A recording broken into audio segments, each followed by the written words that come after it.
Part 5. The Healing Process. With each passing day, Alexander and Catherine embarked on the delicate journey of rebuilding their relationship. The walls that once separated them were slowly giving way to open dialogue and honest reflection. They met regularly at their favorite cafe, revisiting shared memories while forging new ones rooted in vulnerability. Catherine had taken the first step, enrolling in therapy to address the underlying issues that had led her to seek solace outside of her marriage. Each session peeled back layers of her insecurities, revealing fears she had long buried.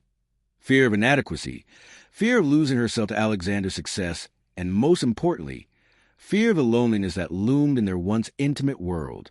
She shared her insights with Alexander during their cafe meetings, her eyes lighting up as she unfolded her thoughts. I realized that instead of communicating my needs, I withdrew into myself. I allowed distance to grow instead of reaching out to you when I felt lost, she confessed one quiet afternoon, her fingers wrapped around a warm cup of coffee. Alexander listened, nodding thoughtfully. I felt like I was losing you, but I thought it was temporary. I was so wrapped up in work that I didn't see you were struggling. I know, she replied, the weight of his admission settling heavily on her heart.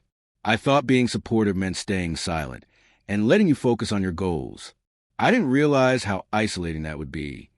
Their conversations turned into therapeutic sessions of their own, navigating through the misunderstandings that had driven a wedge between them. The air felt lighter, perhaps because their discussions were now infused with honesty, vulnerability, and a desire to reconnect. As weeks passed, they took small steps forward together. They began to revive traditions they had once cherished, Saturday morning brunches, evening walks in the park, and even planning spontaneous outings that excited their shared thrill-seeking spirit. They were rebuilding not just a relationship, but a friendship that had been the foundation of their love. But amidst the progress, they would have setbacks, moments when the specter of betrayal would rear its head. One evening, while sitting on the couch together watching a movie, Catherine caught a fleeting glance of a text message on Alexander's phone. It wasn't anything intentional. It just happened to flash on the screen, but was enough to ignite her insecurities. "Who was that?" she asked, her voice trembling slightly. The discomfort in her chest was immediate, the old ghosts of jealousy creeping in. "It's just a colleague," he replied, his brow furrowing at her unexpected question. "We're working on a project together. I'll show you the details if you want." But it wasn't the details that troubled her. It was the instinctual fear that clutched at her heart. "I don't want to go down that road again, Alex. I trust you, but sometimes it feels like it's all so precarious." Alexander reached for her hand, his touch grounding. "I won't betray your trust, Catherine. I promise. But we need to communicate when these feelings arise.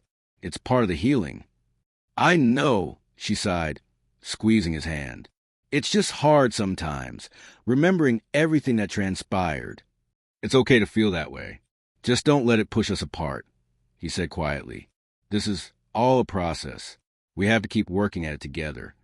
With renewed commitment, they sought out ways to foster their growing bond.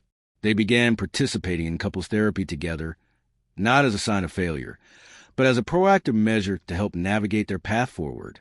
It was here that they learned the importance of effective communication, about expressing feelings honestly without fear of judgment. During one session, the therapist guided them through an exercise where they shared their fears and hopes for the future. "What do you envision for your relationship a year from now?" she asked, creating a safe space for both to express themselves. "I want to feel secure," Alexander said, glancing at Catherine. "I want to know we've moved past this and that we're building something stronger." "I want to feel understood," Catherine added, her voice gaining strength. "I want us to communicate openly without the fear of judgment. I want us to be partners, navigating life together, supporting one another." As the sessions progressed, the couple began to cultivate a new rhythm in their relationship. They learned to celebrate small victories and openly discuss challenges, embracing both the good and the bad as part of their growth. One crisp autumn day, as leaves painted the streets golden, Alexander surprised Catherine with a weekend getaway to the mountains. He knew how much she cherished their early adventures, and he hoped that reigniting that spark would help solidify the bond they were rebuilding. As they sat in front of a crackling fire in a cozy lodge, Surrounded by the beauty of nature, their hearts began to feel lighter. They shared stories, laughter, and even some of their fears. But more importantly, they shared their dreams. "Remember how we used to talk about traveling the world?" Catherine asked, leaning into his embrace, the warmth of their connection enveloping them. "I still want that, Alex. I want to explore life with you." "I want that too," he confessed, a smile breaking across his face. "No matter what happens, I want us to keep dreaming together." Their journey was far from over. They still had work to do. But for the first time in a long time, both felt a renewed sense of hope. The path to healing was winding, sometimes overwhelming, but they took it step by step, learning to trust themselves and each other again. As the evening deepened and the stars blanketed the night sky, they sat in silence, hand in hand, gazing at the infinite possibilities before them. Together, they were navigating their way back to each other, bound by love, strengthened by respect, and determined to create a future filled with understanding and support.